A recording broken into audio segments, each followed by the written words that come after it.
Hidup TV mempersembahkan Oase Rohani Katolik yang dibawakan oleh para imam Keuskupan Agung Jakarta.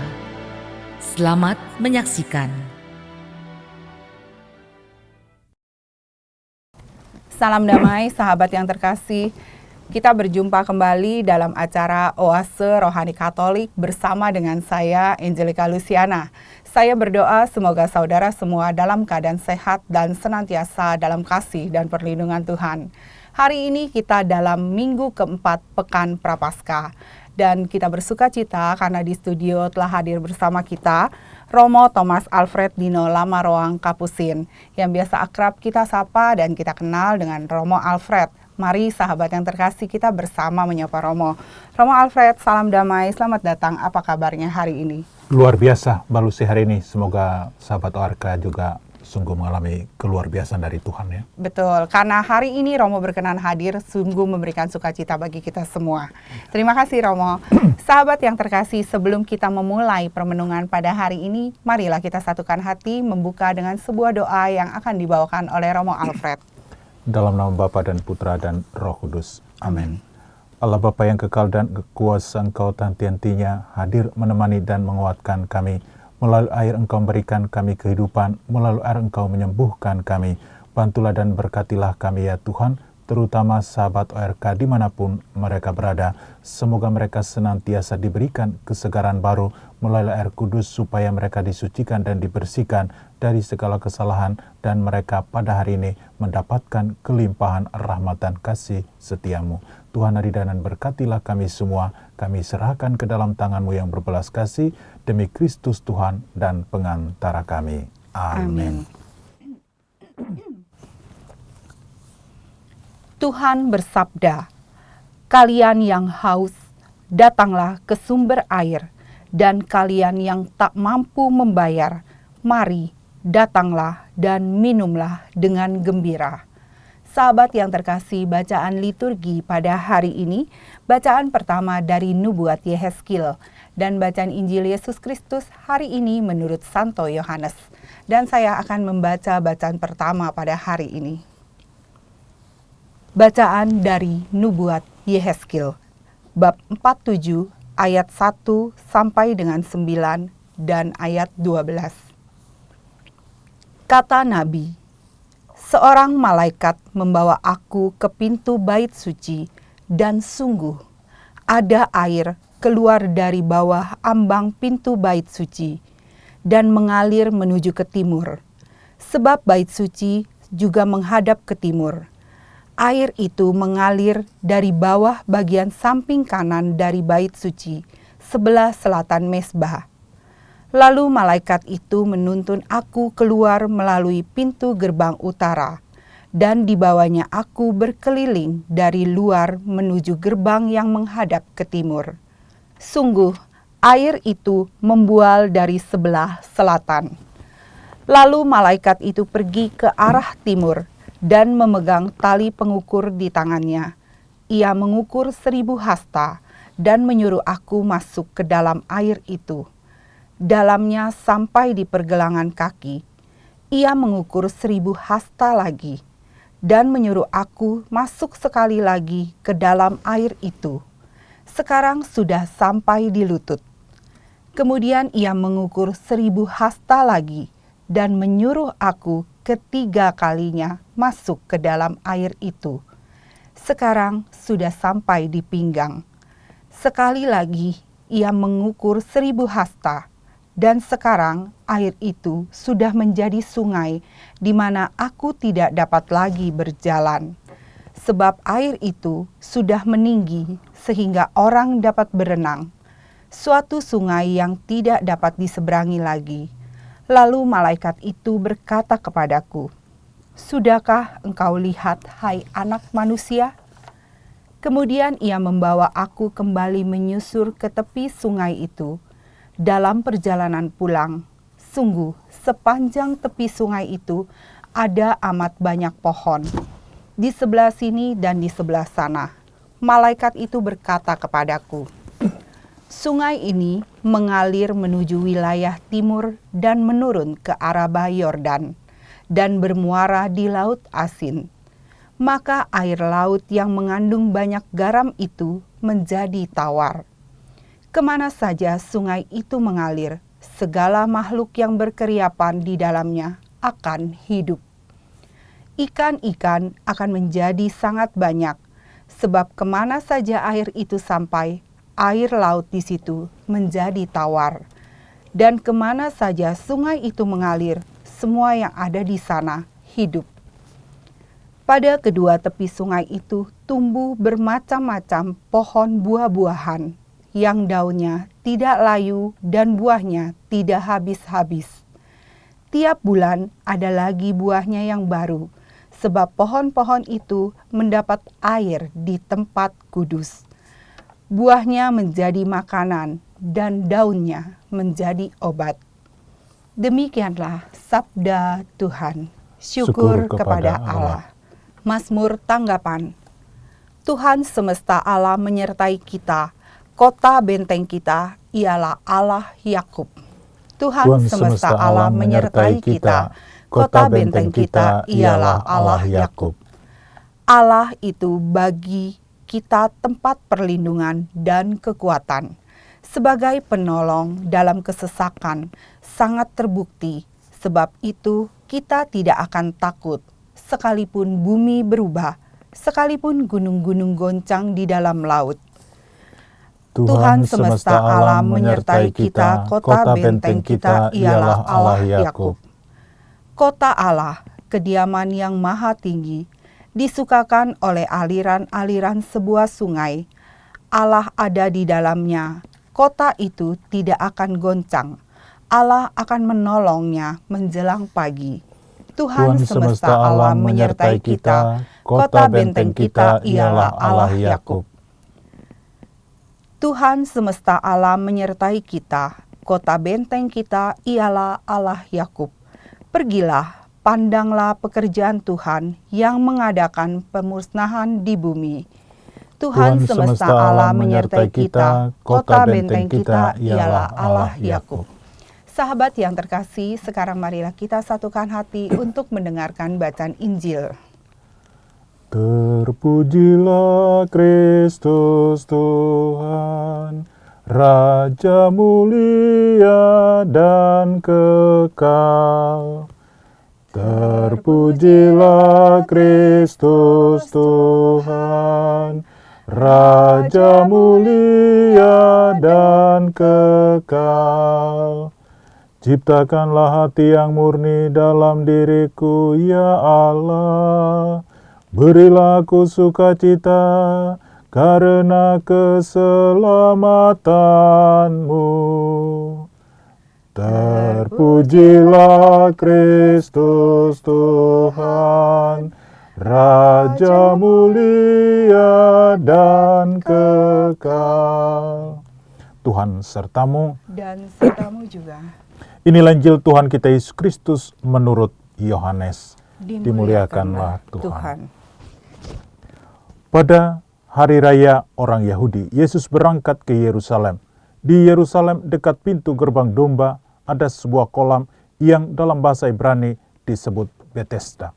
Serambinya ada 5 dan di serambi-serambi itu berbaring sejumlah besar orang sakit, orang-orang buta, orang-orang timpang, dan orang-orang lumpuh yang menantikan goncangan air kolam itu. Sebab sewaktu-waktu turun malaikat Tuhan ke kolam itu dan menggoncangkan air itu. Barang siapa yang terdahulu masuk ke dalamnya sesudah goncangan itu, ia menjadi sembuh.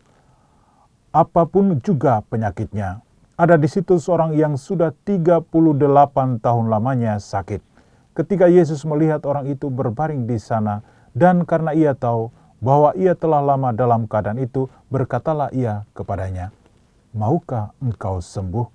Jawab orang sakit itu kepadanya, "Tuhan, tidak ada orang yang menurunkan aku ke dalam kolam itu. Apabila airnya mulai goncang dan sementara aku sendiri menuju kolam itu, orang lain sudah turun mendahului aku." Kata Yesus kepadanya, "Bangunlah, angkatlah tilammu dan berjalanlah." Dan pada saat itu juga sembuhlah orang itu, lalu ia mengangkat tilamnya dan berjalan. Tetapi hari itu hari Sabat. Karena itu orang-orang Yahudi berkata kepada orang-orang yang baru sembuh itu, hari ini hari Sabat, dan tidak boleh engkau memikul tilammu. Akan tetapi ia menjawab mereka, orang yang telah menyembuhkan aku, dia yang mengatakan kepadamu, angkatlah tilammu dan berjalanlah. Mereka bertanya kepadanya, siapakah orang itu yang berkata kepadamu, angkatlah tilammu dan berjalanlah? Tetapi orang yang baru sembuh itu tidak tahu siapa orang itu, sebab Yesus telah menghilang ke tengah-tengah orang banyak di tempat itu. Kemudian ketika bertemu dengan dia di dalam bait Allah, Yesus lalu berkata kepadanya, engkau telah sembuh, jangan berbuat dosa lagi, supaya padamu jangan terjadi yang lebih buruk. Orang itu keluar lalu menceritakan kepada orang-orang Yahudi bahwa Yesuslah yang telah menyembuhkan dia. Dan karena itu orang-orang Yahudi berusaha menganiaya Yesus karena ia melakukan hal-hal itu pada hari Sabat. Demikianlah Injil Tuhan kita. Terpujilah Kristus. Romo Alfred, dari bacaan pertama dari Nubuat Yehezkiel, ada hikmat dan sukacita apa bagi saya dan sahabat pada hari ini, Romo? Pada pekan Prapaskah keempat ini, gereja menawarkan kepada kita itu air. Air itu dalam dua bacaan ini berbicara kepada kita. Pertama itu air itu rupanya memberikan kehidupan. Jadi ketika ada air, segala makhluk hidup akan hidup. Itulah yang dikatakan oleh bacaan pertama. Sedangkan dalam bacaan Injil, itu mulai tingkatnya lebih tinggi. Tadi kan memberi hidup. Sekarang rupanya air juga menyembuhkan. Jadi air yang menghidupkan juga ya, ya Romo? Menghidupkan dan menyembuhkan. Dari ini nanti diperpusatkan kepada Yesus.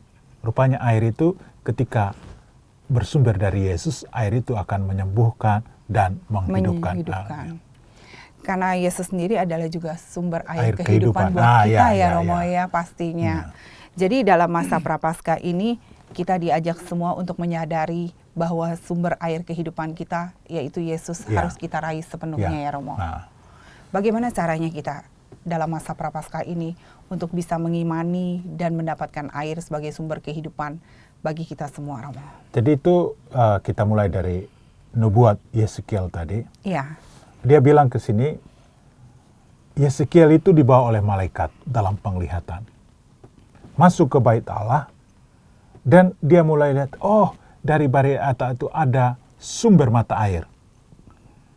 Jadi bait Allah ada aliran mata air. Jadi asal dari aliran pertama sumbernya itu berasal dari bait Allah. Dan malaikat itu membawa Yehezkiel untuk melihat proses itu. Pertama, sumber pertama kan kecil ya. Iya. Dan tidak dalam. Lalu nanti makin dalam. Itu yang diperhatikan, itu yang dialami oleh Yehezkiel. Itu kalau kita lihat tadi itu ada 4 kali. Iya. Yehezkiel itu disuruh masuk untuk melihat dan mencoba ya. Jadi kita lihat yang pertama kan,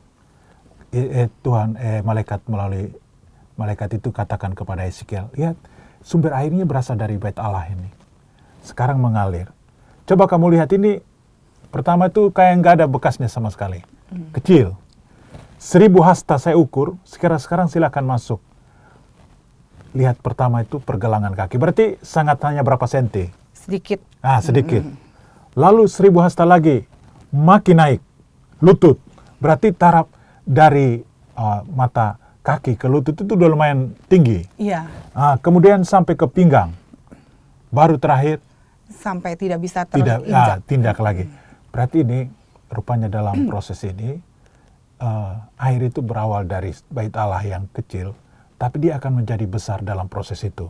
Berarti sumber itu walaupun kecil pertama, dia akan menjadi besar dalam proses selanjutnya. Karena itu yang mau ditunjukkan bahwa rupanya air ini dari yang bait Allah mengalir terus makin jauh, air itu makin tinggi dan makin membuatkan kehidupan itu sendiri. Berarti sama halnya dalam kehidupan kita juga dong ya Romo ya. Kita diberi Tuhan itu aliran sungai kehidupan, berkatnya mengalir. Lama-lama memenuhi hidup kita seutuhnya begitu. Jadi, ya Romo. Kan gini, ketika air itu bersumber dari Tuhan, itu air ketika masuk dalam diri kita tidak akan pernah kering. Betul. Karena air itu nyambungnya ke sumber yang tidak pernah kering, yaitu Tuhan sendiri. Jadi nyantolnya ke sana. Jadi barang siapa yang menimba air dari airnya Tuhan, berarti air itu tidak akan bisa Pernah habis di dalam hidup kita. malah memenuhi hidup kita Iya. sepenuhnya. Makan berlimpah-limpah. Tadi kan kecil, besar, makin tinggi, makin tinggi, makin tinggi. Berarti berlimpah terus. Karena apa? Sumbernya itu yang tidak pernah kering, jadi semua yang dilalui juga tidak akan pernah kering. Dalam konteks ini, berarti bacaan pertama mengajak kita untuk selalu menimba dari air yang kehidupan. benar itu, kehidupan itu. Jadi kita semua akan hidup. Dan itu yang sungguh indah. Dia katakan dalam bacaan hari ini kan, malaikat itu membawa dia pulang. Apa yang dia lihat? Pohon-pohon itu tumbuh di pinggir kanan. Iya, di pinggir kanan sungai-sungai itu.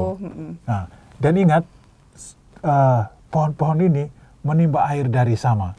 Jadi mereka hidup karena ada aliran air. Ketika tidak ada air, pohon itu akan mati dan kering. Kalau kita pahami dalam konteks ini, orang Israel kan di padang pasir.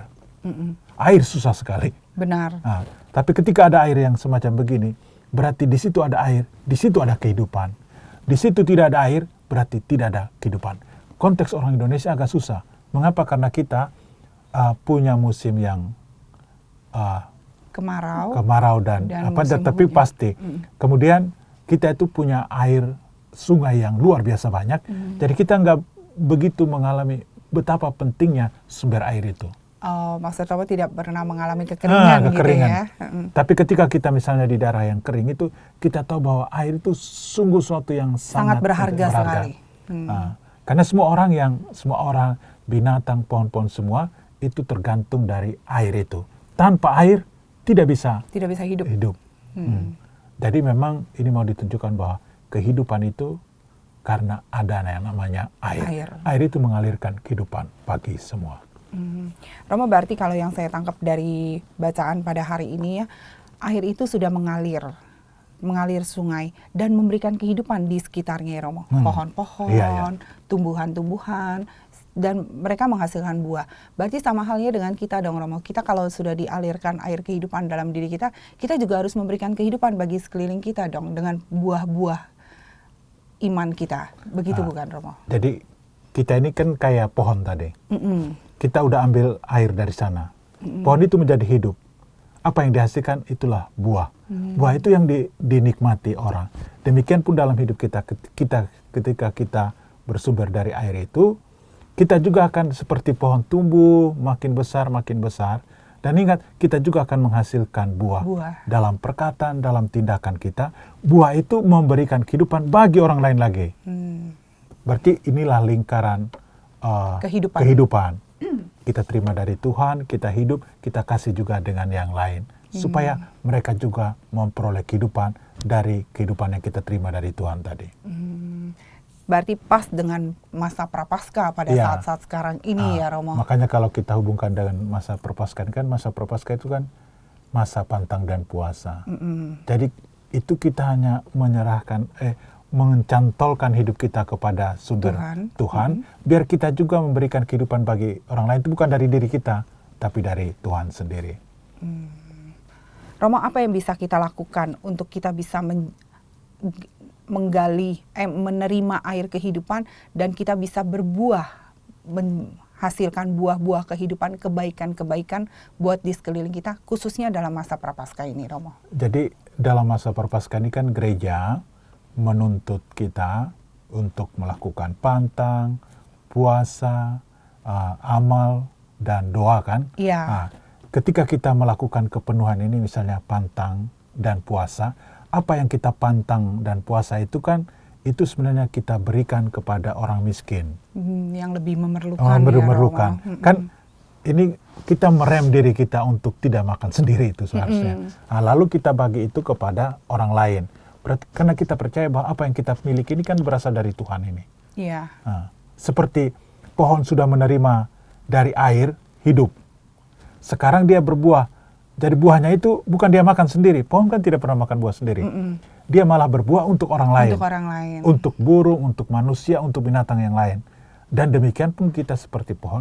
Kalau udah kita terima dari Tuhan, berarti itu kita harus menghasilkan buah. Bukan bagi diri kita, Tapi buat orang di buat sekitar orang di kita. sekitar kita. Orang sekitar kita kalau makan, buah kita kan jadi enak. Dan itu dia mau menerima kehidupan dari Tuhan itu. Inilah maksud dari bacaan tadi. Jadi bacaan tadi memberikan kehidupan pohon, pohon juga memberikan kehidupan bagi yang lain. Sekelilingnya. Dan menarik, dia bilang air itu membuat segalanya tawar. Bahkan dia bilang ekstrim, air laut Air mati. laut pun bisa menjadi tawar ya Romo. Laut mati yang kadar garamnya sangat tinggi, kata Yeskiel itu menjadi tawar oleh aliran air ini. itu. Berarti apa? Mungkin ini kalau kelebihan garam kan tidak ada kehidupan. Iya. Makanya laut mati kan tidak ada kehidupan di situ. Tapi ketika air itu masuk, menghilangkan rasa garam itu, mengurangi rasa garam, di situ akan hidup. Tumbuh ini binatang-binatang, tumbuh-tumbuhan. Jadi ikan juga bisa hidup, tumbuhan yang lain juga bisa hidup. Berarti dalam konteks ini kadang-kadang kan kalau saya lihat itu kan kita juga mungkin kayak air laut asin ini. Tidak mau menerima ya. Tidak mau menerima aliran air yang bisa menawarkan. Ya. Jadi ketika kita tidak cantolkan diri kepada Tuhan, kita terlalu asin. Iya. Dan karena terlalu asin, Bisa kita membuat tidak, mati. Bisa mematikan yang lain. Dan itu dalam hidup kita ini kan, kadang-kadang mulut kita, perkataan kita, tindakan kita itu bukan memberikan kehidupan, Betul. tapi mematikan kehidupan itu sendiri. Iya. Misalnya dengan kata-kata kita itu kita hantam orang lain, sehingga orang lain itu tidak bisa hidup. Seharusnya sebagai orang yang mengikuti Yesus, kita paling tidak di masa prapaskah ini harus kita jaga Perkataan kita. Jadi kita rem perbuatan kita. ya. Betul. Atau kita rem WA kita yang kacau-kacau itu. Benar. Nah, kenapa ketika kita mengirim message di media Medsos, sosial, itu kan sebenarnya kita mewartakan kehidupan. Jadi ini namanya puasa gadget juga di situ ada tuh. Harusnya. Tapi kita orang Katolik kan kadang-kadang lupa akan buah-buah yang harusnya tampak Kita itu lakukan ya. Betul. Jadi kita jangan pernah menjadi laut asin yang membuat mati. Tapi menjadi air yang selalu mengalir memberikan kehidupan bagi di sekeliling kita ya Romo. Ya, dan menarik itu di sini, Bel. Bermacam-macam pohon buah-buahan yang daunnya tidak layu dan buahnya tidak habis-habis. Tidak pernah habisnya. Berarti apa? Karena dia cantolkan hidup di sana itu daun, buah yang selalu ada. Menghasilkan.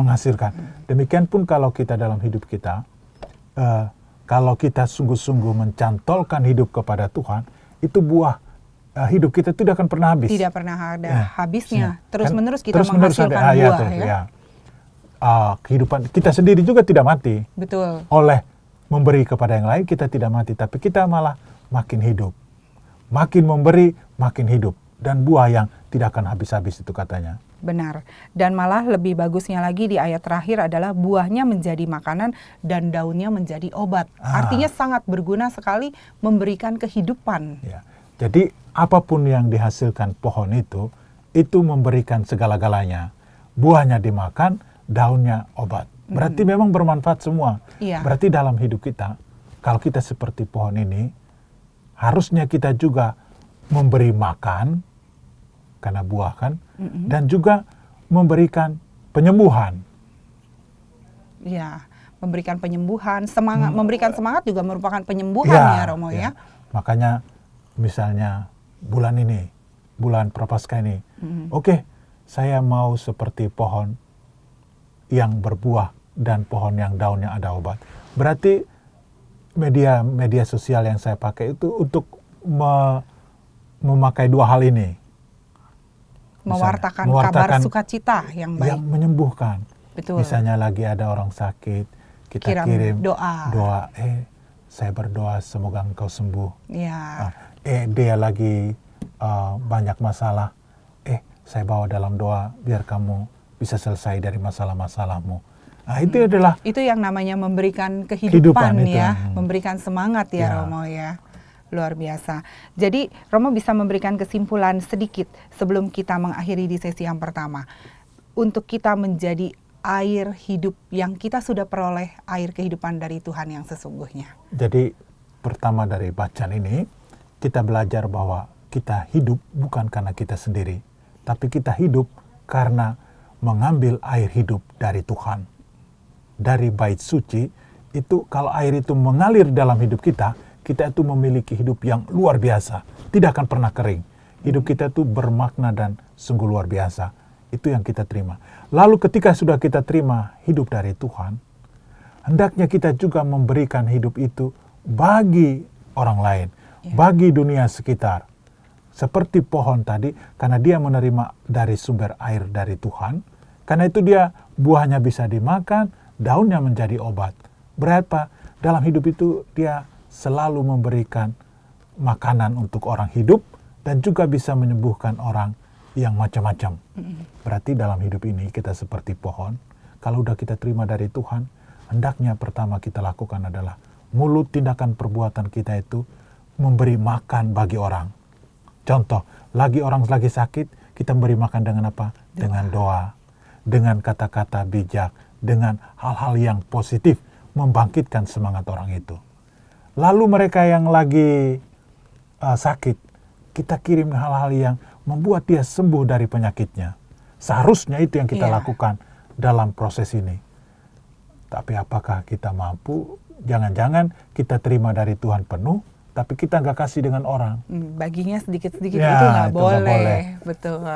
Tadi itu kan daun yang tidak pernah layu, buah yang tidak pernah habis. Berarti semakin memberi, semakin banyak kita menerima. Ya. Betul. Romo, ini menarik sekali, tapi kita akan jeda sesaat dulu ya. Sahabat yang terkasih, kita akan merenungkan sesaat apa yang sudah disampaikan oleh Romo Alfred. Dan kita akan kembali pada perbincangan rohani di sesi yang kedua. Hidup TV mempersembahkan Oase Rohani Katolik yang dibawakan oleh para imam Keuskupan Agung Jakarta. Selamat menyaksikan. Salam damai sahabat yang terkasih, kembali lagi bersama Romo Thomas Alfred Dino Lamaroang Kapusin dan saya Angelica Luciana. Anda masih menyimak Oase Rohani Katolik. Sahabat yang terkasih, bila Anda mempunyai pertanyaan seputar iman, Anda dapat menyampaikan melalui SMS 0882 9019 0900 atau Anda dapat men-sharingkan pengalaman iman Katolik Anda melalui email orkaj@yahoo.com. Romo Alfred, kita kembali lagi pada dialog iman di sesi yang kedua. Tadi di dalam sesi yang pertama, Romo sudah menjelaskan bagaimana kita dapat menerima air sebagai sumber kehidupan dari Tuhan sendiri, yaitu Tuhan sumber kehidupan kita. Kalau dari bacaan Injil menurut Santo Yohanes pada hari ini, ada hikmat apa, Romo? Jadi menarik. Tadi dalam bacaan pertama itu kita melihat itu air yang mengalir. Air yang mengalir dari sumber kehidupan ya. Dari bait Allah air itu mengalir memberikan kehidupan. Ya. Sekarang kolam. Berarti air itu kan diam. Di dalam kolam itu. Tapi ketika ada riakan, berarti turun malaikat, orang yang berada di sekitar kolam yang sakit apapun harus masuk untuk disembuhkan. Ya. Tadi air mengalir, memberi kehidupan kepada semua. Sekarang yang diam, menyembuhkan. Tapi diam bukan dalam ketenangan. Dia pada saat riak, baru mereka bisa disembuhkan. Kalau riaknya hilang. Jadi air yang tenang lagi. Ya. Nah, dalam konteks ini, kolam Bethesda tadi itu mau menyimbolkan bahwa ketika ada kehadiran Tuhan, air itu ada riak. Dan ketika orang yang sakit masuk ke dalam, sekarang menjadi sembuh. Masalah yang kita temukan di sini adalah tidak semua orang bisa masuk ke sana pada saat goncangan itu. Goncangan itu berarti durasi waktunya pasti sangat pendek. Dan orang pasti akan berebutan untuk masuk mendapatkan kesembuhan. Iya. Berarti di situ ada perebutan tempat. Untuk buru-buru siapa cepat, siapa masuk. Karena kolam itu kecil, untuk masuk ke sana itu kan perjuangan luar biasa. Iya. Karena saking banyaknya orang.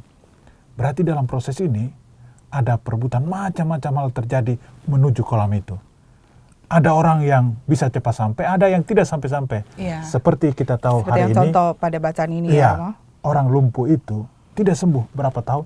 38 tahun. 38 tahun. Bayangkan 38 tahun, dia tidak bisa masuk kolam itu, kesempatannya nggak ada. Karena keterbatasan kelumpuhan Iya. dia. Dan tidak ada yang membantu. Mm. Berarti orang dalam bacaan ini kita tahu bahwa rupanya orang yang sakit itu akan egois dia. Tidak punya respect dia dengan orang Tidak lain. punya rasa untuk tolong-menolong orang ya. lain. Karena itu ini kejadian bahwa 38 tahun dia tidak ada yang temannya. Tidak ada keluarga, tidak ada siapapun untuk menolong dia bantu masuk ke dalam air. kolam itu. Karena itu ketika Yesus datang, Yesus tahu orang ini udah lama sakit. Biasanya Yesus itu nyembuhkan itu karena permintaan orang. Sekarang Yesus menawarkan. Nah, maukah engkau sembuh? Mengapa perkataan ini keluar? Karena Yesus tahu orang itu tidak ada harapan lagi. Imannya akan kesembuhan sudah hilang. Dia tahu bahwa hanya air ini yang tahu sembuhkan, bukan orang lain. Karena itu Yesus tawarkan, maukah engkau sembuh? Berarti dalam proses ini kita tahu bahwa ketika kita lemah, tidak berdaya, seperti tidak ada pertolongan, saat itu kekuatan Tuhan bisa masuk untuk menyembuhkan dan menyelamatkan. Iya, kita kadang memang dalam hidup ini berasa seperti itu ya Romo ya.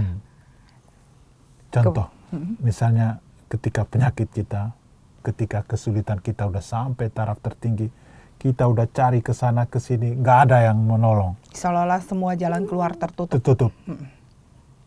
Sebenarnya Tuhan datang kepada kita. Maukah engkau kusembuhkan? Maukah engkau kutolong? Ketika kita bilang mau, saat itu juga ada namanya mujizat Terjadi. Dan ini terjadi dalam diri orang yang lumpuh ini. Iya. Dan orang lumpuh itu tidak ada tahu lagi. Makanya dia bilang, Tuhan, tidak ada orang yang menurunkan aku ke dalam kolam apabila airnya mulai goncang. Dan sementara aku sendiri menuju kolam itu, orang lain sudah turun mendahului aku. Berarti apa? Mendahului ini penting. Iya. Berebut ya Romo. Rebutan. Karena itu dia bilang, ya nggak ada lagi orang. Kalau memang kamu mau, ya sembuhkan saya. Tapi kalau nggak mau juga nggak apa-apa juga bagi saya. Mau gimana lagi saya memang hidupnya begini. Berarti udah pasrah. Udah pasrah dia. Tapi dia tidak sadar bahwa itu adalah Tuhan yang menyembuhkan. Karena itu Yesus tidak lagi melalui proses pengobatan secara rohani duluan. Dia langsung, sekarang bangun, angkat tempat tidurmu, tilammu, dan berjalanlah. Perintah itu karena orang lumpuh itu sudah memasrahkan, memindahkan lumpuhnya kepada Tuhan. Tuhan menjadikan, melepaskan ikatan kelumpuhan itu, membuat dia berjalan. Pada saat itu juga perintah mengangkat tempat tidur, tempat tilam itu perintah bergerak. Iya. Berarti dia reaksi untuk bangun. Kan tempat tilam kan begini. Untuk bisa diangkat tempat tilam kan harus berdiri dong. Harus bangun berdiri. Bangun berdiri. Ketika diangkat begini, langsung bisa berjalan. Dan dia langsung berjalan. Tapi masalah kedua muncul, itu hari Sabat. Hari yang tidak boleh ada suatu pekerjaannya. Karena ini hari Sabat, ini menjadi masalah. Tidak boleh kerja. Tidak boleh melakukan hal-hal yang ekstrim begini. Karena itu ya diprotes oleh orang-orang Farisi, orang-orang Yahudi. Ngapain kamu itu kerja-kerja? Tapi inilah kekuatan Tuhan yang dalam proses ini. Sampai di situ paham ya? Paham. Karena ini penting untuk kita bisa berlangkah. Iya. Jadi pada hari itu kan harusnya hari Sabat, di mana seharusnya tidak boleh ada suatu pekerjaan ekstrim atau mengangkat-ngangkat barang-barang gitu ya Romo ya. Kemudian? Dan sekarang orang lumpuh itu udah sembuh, dia kan senang dia. Dan dia bawa itu tilamnya. Tilamnya. Ini makanya diprotes oleh orang Yahudi. Siapa sih menyuruh? Mencari siapa menyuruh itu akan dilengketkan dosa. Siapa yang menyuruh itu menjadi penyebab orang ini melakukan tindakan pekerjaan itu. Berarti orang yang menyuruh itu harus menanggung dosanya. Menanggung dosa orang itu. Oh, kata orang itu. Tadi ada yang menyuruh. Tadi ada yang nyuruh, tapi saya nggak kenal dia. Karena sudah hilang Yesus di tengah-tengah orang itu. Nah, baru nanti dia ketemu dengan Yesus, proses yang tidak biasa dilakukan oleh Yesus. Kan Yesus bilang apa? Pulanglah, engkau telah sembuh, jangan berbuat dosa lagi, supaya padamu jangan terjadi yang lebih buruk. Ini ada muatan di sini. Dosa bagi orang Yahudi menyebabkan penyakit. Melepaskan dosa membuat orang itu lepas dari penyakit. Tapi Yesus buatnya terbalik loh. Yesus tidak melepaskan dosa orang di sini duluan. Dia suruh angkat tilang, baru melepaskan dosa. Berarti dia menyembuhkan dahulu dong. Nah, ya. Ya. Jadi ini hal-hal yang agak unik, menarik dalam proses ini. Jadi kita mulai dari kolam dulu ya. Iya. Jadi kolam tadi itu adalah air yang tenang dan diam. Karena itu air yang tenang dan diam bagi bacaan ini tidak menyembuhkan. Harus ada pergerakan. Harus ada riakan. Pergerakan. Dan pergerakan ini adalah kehidupan. Kehidupan itu, kolam itu biasa saja. Tapi ketika hadirnya Tuhan dalam gerakan itu, maka dia menyembuhkan orang sakit. Berarti air itu menjadi sarana berkat kehadiran Tuhan dalam air itu. Karena kehadiran malaikat itu menyembuhkan. Malaikat pergi, semua jadi tidak tenang ada apa-apa. lagi dan Ya, tidak tenang, ada kesembuhan lagi. Dan ini dalam proses hidup kita juga sebenarnya seperti ini. Air itu menyembuhkan kalau memang ada kehadiran Tuhan. Kalau air yang tidak menyembuhkan, ya nggak ada apa-apa.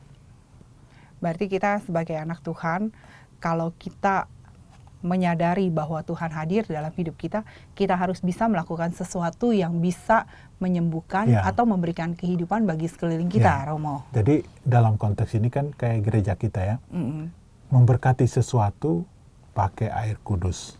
Iya. Jadi air itu disucikan, diberkati. Berarti itu kan Tuhan yang memberkati. Air itu menjadi kudus. Dan air itu bisa menguduskan dan menyembuhkan yang lain. Makanya contoh rumah harus diberkati. Bukan hanya berkat biasa, tapi harus ada percikan air. Percikan air. Air yang dipercik itu yang menyembuhkan dan membersihkan semua tempat itu. Ya. Jadi dasarnya kita kuat di situ bahwa air itu tidak sembarangan, tapi air itu sudah dikuduskan karena berkat kehadiran Tuhan. Ya, kemudian dalam konteks ini air ini rupanya terbatas. Dan kita mendapat bahwa rupanya Yesus itu menjadi sumber air. Tidak perlu masuk kolam. Ketemu Yesus, udah langsung sembuh. Bisa sembuh. Contohnya seperti orang ini ya. Nah, kata Yesus dalam Injil Yohanes kan, akulah sumber air hidup. Barang siapa minum dari air ini, tidak akan pernah haus lagi. Iya. Jadi Yesus itu mau menunjukkan kepada kita, enggak perlu kita butuhkan air yang apa. Dengan menimba air dari Dia, kita akan hidup terus. Tidak akan habis, tidak akan haus, tidak akan mengalami kekurangan apapun dalam proses ini. Tapi harus datang kepada Yesus sendiri. sendiri. Betul. Dan itu harus didasari juga dengan iman dong ya. Ya, iman. Jadi tadi kita lihat dalam proses ini, orang lumpuh itu sebenarnya imannya itu sangat-sangat kecil. Bahkan dianggap sudah kehilangan imannya. Tapi Tuhan itu punya kekuasaan untuk mendekati orang-orang semacam itu. Tuhan tahu perjuangan orang itu udah luar biasa. Iya. 38 tahun. Kita menderita berapa tahun ya? Kadang-kadang kita udah putus asa, udah menyerah ya Romo. Iya, 1-2 bulan aja kita udah protes. Betul. Ada yang bertahun-tahun berada dalam derita dan kesusahan. Tapi ketika dalam proses ini dia berpasrah kepada Tuhan, pasti dia akan sembuh. Bayangkan 38 tahun tuh imannya kayaknya nggak ada lagi tuh. Iya, tapi dia tetap percaya bahwa air yang itu bisa menyembuhkan gitu ya. Itu satu iman yang dasarnya memang sudah ada. Kuat. Dia pokoknya harus masuk kolam. Apapun yang terjadi. Iya. Dan dia terus berjuang. Mungkin selama 38 tahun. Sedangkan kita kan perjuangan kita untuk apa tuh mungkin kadang-kadang. Kita kalau dalam hidup ini diberikan kesulitan 1-2. Diberikan sakit lah Romo, misalnya sakit gigi 1-2 hari aja kita udah merasa gimana. Ya. Ini lumpuh kaki itu berarti tidak bisa apa-apa. Tidak bisa bergerak. Nah, tidak bergerak berarti itu mengandalkan orang lain. Makanya hidupnya nih dari pengemis macam-macam. Dan dia selama 32 tahun dalam hidup seperti itu. Berarti dia dicemoohkan, dilecehkan, dan dihina orang. Dan dia melalui itu dalam proses yang panjang sekali. Yeah. Tapi dia selalu percaya air itu bisa memberikan kesembuhan. Dan sekarang tingkat kepercayaan itu menjadi berubah berkat perjumpaan dengan Yesus sendiri. Tidak perlu ada air yang goncang. Dengan berjumpa dengan Yesus, orang menjadi sembuh dan diselamatkan. Benar. Dan bagaimana ya, orang ini kan Romo di dalam ceritanya tidak menyadari bahwa yang menghampiri dan menawarkan kesembuhan itu adalah Yesus sendiri ya. Dia masih bilang, Tuhan tidak ada orang yang menurunkan saya gitu. Memang kan gini, dalam proses hidup kita ketika beban itu menjadi berat, itu kita kadang-kadang tidak lagi mengenal kehadiran Tuhan. Benar. Nah itu yang saya maksud. Sama seperti orang lumpuh ini ya Romo. Jadi mata hati kita, mata batin kita, mata indrawi kita itu tidak lagi menangkap kehadiran Tuhan karena saking sulitnya, saking beratnya lagi. Jadi ketika Tuhan menawarkan diri itu, kita juga kayak antara percaya dan tidak nih. Ya memangnya bisa. Kayaknya Tuhan tuh nggak ada lagi deh. Gue udah doanya udah panjang ini, udah lama ini, nggak sembuh-sembuh. Saya dampingi satu orang sakit, dia dioperasi, operasi pasang pen jadi 10, pasang di belakang 10 pen. Lalu 4 pen bagus, 6 pen itu sebenarnya nggak bagus. Jadi dia sakit selama 1 tahun lebih. Saya setiap Sabtu mendoakan. Dan selalu dia bilang sakit. Udah mulai ada rasa putus asa, rasa macam-macam. Kemudian dalam proses, akhirnya ketemukan dokter, udah kita operasi. Yang kedua untuk pemasangan dan pengambilan pen itu. Apa yang terjadi ketika dibuka, bekas pen-pen yang dipasang itu ada nanah. Kata dokter, seharusnya secara ilmiah kedokteran, orang akan terracun oleh nanah ini. Dan bisa akan masuk ke darah dan masuk ke otak dan habis. Tapi menarik adalah nanah itu hanya berada di titik pen itu. Tidak menyebar ke tempat lain. Padahal secara daging luar udah nggak ada apa-apa. Seharusnya itu sembuh, tapi ini rupanya di dalamnya itu ada luka nanah itu. Dan ini kita secara ilmiah kedokteran itu kita katakan ini tidak mungkin ini. Biasanya nanahnya itu udah menjalar kemana-mana ya. Mengapa ini bisa terjadi? Inilah namanya mujizat Tuhan. Jadi Tuhan itu dia bilang, orang sakit dia bilang, Romo, ini loh namanya mujizat bagi saya. Tuhan melokalisir. Yes, betul. Melokalisir penyakit itu sehingga dia hanya di titik ini. Tidak menyebar ya. Tidak menyebar. Padahal saya itu sudah putus asa. Rasanya saya doa itu sudah cukup. Saya sudah, ya udahlah. Mau gimana lagi, mau sakit gerakin sakit. Inilah sekarang baru. Saya jumpa hari Sabtu kemarin, saya tanya, gimana? Wah, jauh lebih bagus sekarang. Sudah sehat? Iya, udah berkembang luar biasa, nggak Wah. sesakit dulu. Berarti inilah proses penyelamatan Tuhan. Ketika kita sudah sampai di batas terakhir, kita akan hanya biarkan, ya udahlah, mau Tuhan nyembuhkan ke apa. Inilah kadang-kadang kita tidak Betul. mengenal kehadiran Tuhan. Iya, kita juga seperti itu, Romo. Kadang-kadang saya juga merasa ke dalam satu masalah, di masalah keluarga saya sudah menghadapi. Sepertinya kok udah nggak ada jalan keluar gitu. Sepertinya Tuhan tidak pernah nih dengar doa saya, kok ini mentok gitu, ini mentok. Tapi begitu kita datang seutuhnya kepada Tuhan, menyadari bahwa oh ternyata Tuhan bekerja menyelamatkan dengan caranya, bukan dengan maunya saya ya. Dengan caranya dia, saya diselamatkan, bisa bertahan melewati hari-hari ini.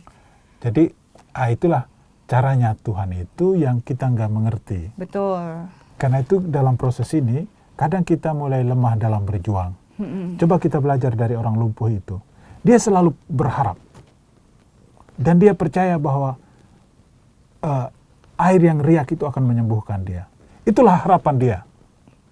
Tapi harapan dia itu bertahan dalam proses pasang surut 38 tahun. Iya. Tapi rupanya bukan masuk ke dalam air yang menyembuhkan. Perjumpaan dengan Yesus menyembuhkan. Yang memberikan kesembuhan. Walaupun dia tidak kenal. Dan dia tidak tahu itu Tuhan sendiri ya Romo ya. Nah, inilah dalam proses hidup kita. Kita kan cari ke sana, cari ke sini. Tapi kalau memang belum waktunya Tuhan menolong, dengan caranya Tuhan, kita nggak bisa. Nah, kita harus bertekun dan selalu bersabar di dalam doa dan harapan ya Romo. Ya, seperti orang lumpuh ini. 38 tahun. Betul. Dan saya tertarik juga Romo, ada satu hal lagi berarti ya. Orang ini disembuhkan pada hari Sabat. Jadi kita harus percaya saudara bahwa Tuhan bisa menyembuhkan kita, menolong kita kapanpun dia mau dengan waktunya dia sendiri ya Romo ya. Bukan waktunya kita. Jadi kita harus percaya waktunya Tuhan lebih baik. Jadi kalau kita kan nolong orang, oh ini hari yang ini. Wah kayaknya belum deh, tunggu. Tunggu besok deh misalnya. Tuhan kalau memang mau menolong hari ini. Hari ini pun terjadi, mujizat. Kalau memang dia belum waktunya, ya belum. Betul. Orang lumpuh ini nunggunya 38 tahun. Ya. Inilah ujian kesabaran dalam pengharapan. Orang yang berharap, dia akan berjuang untuk mendapatkan harapan itu. Dan harus punya iman yang teguh, supaya harapan itu terus hidup. Iya, betul. Dan orang akan bisa disembuhkan oleh proses itu. Kalau misalnya kita nggak punya harapan, ya perjuangan kita kan kadang-kadang menjadi sia-sia. Betul. Dan kita harus percaya bahwa di dalam Tuhan itu tidak pernah ada yang sia-sia ya Romo ya. Kita harus lebih bersabar, bertekun untuk memperoleh air kehidupan yang sesungguhnya. Ya, jadi dalam bacaan ini kita belajar untuk tetap setia kepada Tuhan. Betul. Nggak usah meragukan kehadirannya. Karena ketika kita kelemahan secara fisik, secara badannya lemah, disitulah kekuatan Tuhan itu dinyatakan. Benar. Jadi dalam proses ini, orang lumpuh itu melepaskan segala kerinduannya, harapannya kepada Tuhan, bahwa Tuhan akan menolong dia. Dan itu akhirnya dijawab oleh Tuhan, bukan melalui perantara, tapi dengan kehadirannya langsung. Sendiri. Betul. Kehadirannya langsung untuk menolong kita. Dan kehadirannya langsung itu kadang-kadang nggak kenal. Kita yang tidak kenal. Iya. Kita, wah kayaknya Nggak mungkin deh nggak gitu. mungkin deh. Makanya kita seperti orang lumpuh. Kalau memang kau mau nyembuhkan saya, ya silahkan aja. Iya. Jadi antara percaya dan tidak ya Ya. Romo ya. Karena gini, saya maunya ke sana. Tapi nggak ada yang ngantar ke sana. Tidak ada yang ngantar ke sana, gimana? Ya udah kalau memang Tuhan nyembuhkan saya tetap di tempat ini, Silakan. ya, silakan. Nah. Jadi tidak perlu pindah. Berarti Tuhan yang datang. Dan ternyata benar mujizat itu terjadi. Mujizat itu terjadi karena Tuhan itu mendatangi orang yang sakit, mendatangi orang yang berharap kepadanya, mendatangi orang yang mungkin sudah putus harapannya. Tapi dia akan datang untuk menyembuhkan orang-orang itu. Betul. Dan kita harus percaya bahwa Tuhan adalah sang sumber kehidupan yang menyembuhkan kita semua dari segala macam kegelisahan, kesakitan dalam hidup ini ya Romo ya. Ya, jadi memang dalam proses hidup kita itu kita kadang-kadang seperti orang lumpuh ini. Kita itu kan lumpuh, kita bergerak tapi bisa saja lumpuh. Iya. Lumpuh hati, lumpuh pikiran, lumpuh macam-macam. Yang membuat kita itu nggak bisa apa-apa. Sekarang Tuhan melepaskan ikatan kelumpuhan itu supaya kita itu bergerak dengan bebas. Kan kita kadang-kadang terikat oleh macam-macam hal. Iya. Yang membuat kita nggak bisa apa-apa. Tidak bisa bergerak dengan lebih Ya, leluasa. lebih leluasa. Dan ini berkat kehadiran Tuhan itu membuat kita bergerak dengan enak. Tanpa beban, tanpa masalah, macam-macam kayak gitu. Tapi itu butuh penyerahan kepada Tuhan. Biar kita disembuhkan dan dikuatkan. Berarti butuh suatu kepasrahan secara totalitas. Ya. Biar Tuhan yang berkarya dalam diri kita ya Romo ya. Nah kan tadi dibilang, Tuhan tidak ada orang yang menurunkan aku ke dalam kolam apabila airnya mulai goncang. Dan sementara aku sendiri menuju kolam, orang sudah turun mendahului. Kata Yesus, bangunlah, angkatlah tempat tidur tilammu dan berjalanlah. Sebenarnya ada kesempatan orang itu tidak mau bangun kalau dia tidak percaya kepada Yesus. Iya. Tapi tidak ada kata-kata itu. Dia percaya sepenuhnya. Perintah Yesus angkat tilam, langsung dia bangun, berjalan. Dan sembuh. Nah, sembuh. Kita pun dalam hidup ini, ketika Tuhan menolong kita itu, Tuhan mau kita langsung ikut jalan. Tapi kita jangan-jangan protes dulu. Jangan Tuhan, begini-begini. Kadang suka begitu ya Romo. Kayaknya belum deh. Saya nggak mau bangun, saya maunya tetap di sini aja. Karena udah di zona nyaman. Ya. Jadi kita nggak bergerak. Ya. Mujizat Tuhan itu terjadi karena kita percaya, membiarkan kita digerakkan oleh Tuhan, dibangunkan oleh Tuhan. Dari sebelumnya tidak bergerak, sekarang bergerak. Nah, hanya kan proses, Mbak. Jadi ini butuhkan kekuatan, pengharapan dalam iman yang teguh kepada Tuhan. Iya. Romo, sebelum kita mengakhiri, Romo bisa memberikan kesimpulan singkat dari 2 bacaan pada hari ini. Supaya dalam pekan Prapaskah ini kita bisa memperoleh air kehidupan yang sesungguhnya. Dan kita pun bisa membuahkan dari air yang sudah kita dipenuhi itu menghasilkan buah-buah yang berlimpah. Pesan yang pertama adalah kita menerima kehidupan dari airnya. Air yang berasal dari Tuhan. Dan hidup kita itu menjadi bermakna karena bersumber dari air yang berasal dari Tuhan itu. Karena itu pertama tugas kita adalah memberikan kehidupan bagi orang lain. Karena kita menerima hidup dari Tuhan, karena itu kita juga harus memberikan hidup dari Tuhan itu yang kita terima, kita beri juga kepada orang lain. Supaya bukan saja kita hidup, tetapi orang lain juga mendapatkan kehidupan. Ya. Lalu yang kedua, janganlah pernah berhenti untuk berharap. Karena Tuhan itu akan menolong kita. Karena air itu menyembuhkan. Tapi rupanya air itu berasal dari Tuhan, berarti orang yang berharap kepada Tuhan bisa mendapatkan kesembuhan. Jadi ketika dalam kesulitan, dalam penderitaan, dalam kesusahan yang berkepanjangan, hendaknya selalu berharap dan percaya bahwa tangan Tuhan yang datang menolong kita. Perintahnya itu, bangunlah, angkatlah tilammu dan berjalanlah. Seharusnya kita itu buka telinga kita untuk mendengarkan perintah itu. Dalam kesesakan, kita serahkan kepada Tuhan, dan sekarang Tuhan perintahkan kita, angkat tilam berjalan. Berarti dalam proses ini kita mengikuti geraknya Perintah Tuhan. Perintah Tuhan. Kalau orang yang mengikuti perintah Tuhan, berarti dia bisa bangun. Iya. Bisa jalan.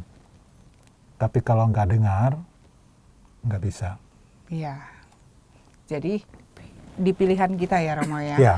Kita dengarkan firman Tuhan, dengarkan perintah Tuhan, jalankan dengan sepenuh hati, maka kita akan beroleh air kehidupan ya Romo. Ya, jadi memang fungsi indera pendengaran itu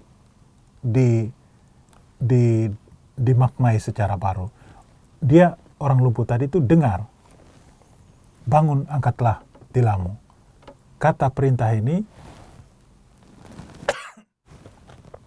membuat orang lumpuh itu bisa mendengar dan mengikuti perintah Tuhan. Jadi orang yang sakit itu harusnya punya telinga yang peka untuk mendengarkan perintah-perintah Tuhan. Dan ketika kita dalam kesulitan, kita juga membuka telinga kita. Nggak usah tutup. Kalau Anda tutup, tidak bisa mendengar apapun. Ketika dia buka, bercanda bisa menerima kehadiran Tuhan itu. Terima kasih Romo Alfred buat kebersamaannya pada hari ini, supaya kita semua dapat memperoleh air sebagai sumber kehidupan yang berasal dari Tuhan, dan kita pun juga bisa mengalirkan air-air itu untuk menjadi kehidupan bagi orang-orang di sekitar kita ya Romo ya. Terima kasih Romo Alfred. Sahabat yang terkasih, usai sudah kebersamaan kita pada hari ini. Saya Angelica Luciana dan Romo Thomas Alfred Dino Lamaroang Kapusin mohon pamit dari ruang dengar Anda. Sekarang marilah kita tutup pertemuan ini dengan doa dan mohon berkat Allah melalui Romo Alfred. Dalam nama Bapa dan Putra dan Roh Kudus. Amin. Allah Bapa yang berbelas kasih, Engkau tak henti-hentinya mengalirkan dalam hati kami, dalam hidup kami, air sumber kehidupan, supaya kami memperoleh kehidupan yang berasal daripadamu. Kuatkanlah dan berkatilah kami ya Tuhan, supaya dalam setiap tapak perjalanan kami senantiasa menghadirkan kehidupan itu juga bagi orang lain, supaya bukan saja kami yang hidup, tetapi orang-orang yang di sekitar, sanak saudara dan semua orang boleh menikmati keselamatan dan kebahagiaan.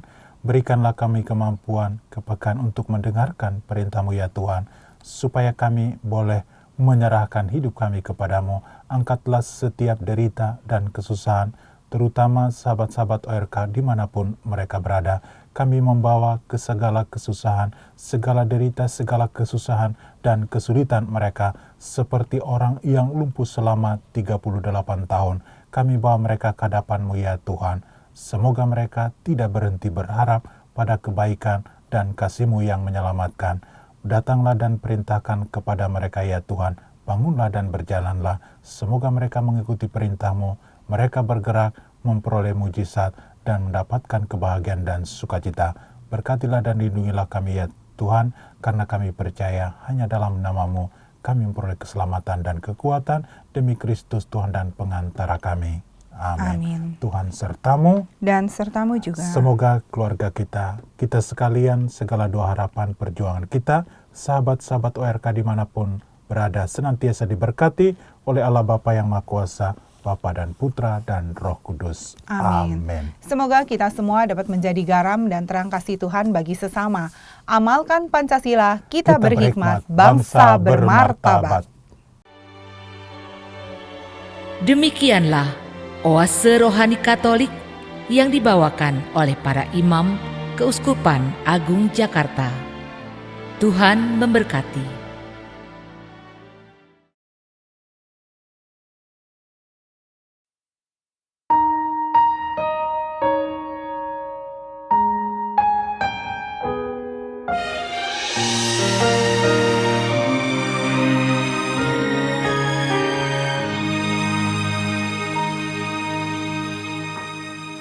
Hari ini ku berjanji di hadapan altar suci, janji sehidup semati, melindungi cinta dalam untung lara, kasihku setia, janji untuk setia adalah berkat Tuhan. Aku mengasihimu dengan apa adanya, jalani hidup ini dengan bersungguh hati, menemanimu sampai akhir nanti.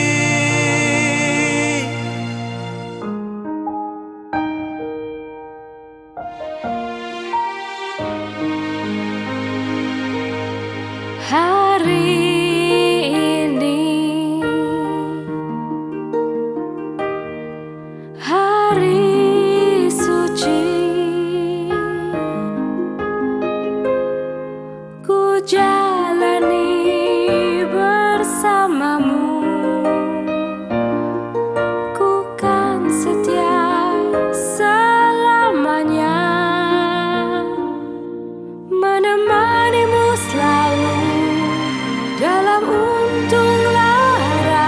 cintaku